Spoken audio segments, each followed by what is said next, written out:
As the year is drawing to a close, time has come for economists to look back and to assess to what extent 2023 has been in line with expectations or has brought us many surprises.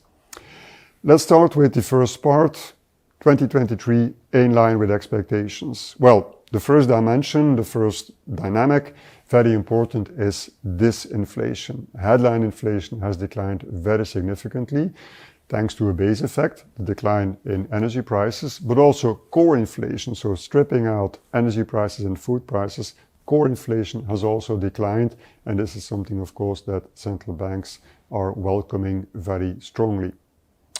Another development that has been more or less in line with expectations is the very poor growth performance in the euro area. You could say that actually euro area has been throughout the year in a situation of stagnation or quasi-stagnation.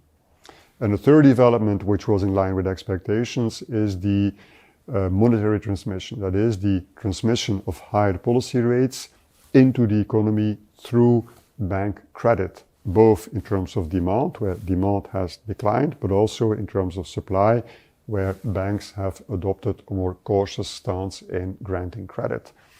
And these developments of monetary transmission, of the tightening of the financing conditions, has been very visible in the real estate sector. Let's now focus on the surprises of 2023, where it should be said from the start, the list is long, not to say very long. First big surprise, monetary tightening, rate hikes, more rate hikes to a bigger extent than anticipated at the start of the year. And at times this has caused huge volatility in government bond markets. It was particularly the case during the summer months, where in the month of September, US Treasury yields at the 10-year maturity reached 5%, creating a lot of nervousness in financial markets globally.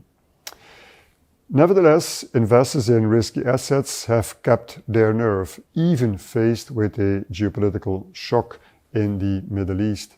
But turning to the economic developments, risk appetite remained elevated with equity market investors. And I think that is related to the resilience, the huge resilience, impressive resilience of the US economy throughout the year, where growth actually kept on surprising to the upside. But more broadly speaking, there's also been resilience in the euro area and in the US, of course, in terms of the labor market. So this have been factors underpinning the confidence of investors in the earnings outlook for companies. And another element that has played a role is that as central banks were tightening policy, there was actually hope that we were getting closer to the terminal rate.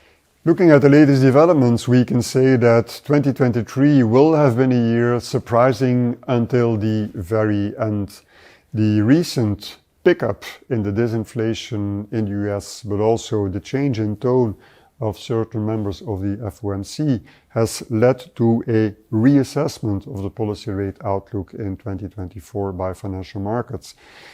Investors now expect that the first rate cut will already occur in the spring of next year, and this is a view that we entirely subscribe to. It also means that the likelihood of a soft landing in the United States, that means that inflation converging back to target without creating a big increase in the unemployment rate or without triggering a recession, that likelihood of a soft landing has significantly increased.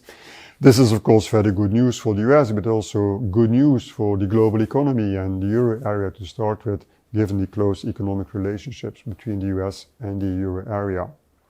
Turning to the euro area, let's not forget that in the meantime, inflation has also come down actually more than anticipated. And this has led, in combination with a change in tone from governing council members of the ECB, has led to a reassessment of the outlook for the ECB deposit rate. Markets are now expecting that in the spring of next year, the ECB will proceed with the first rate cut. And this is a view that actually we share.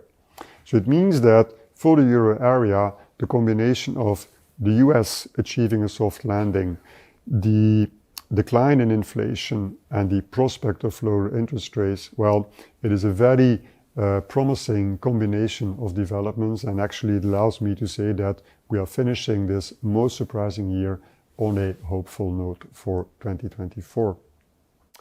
I thank you for having followed us throughout the year. On behalf of the team, I wish you an excellent festive season, and I invite you to stay tuned for 2024 for more economic updates. Festive season. Thank you.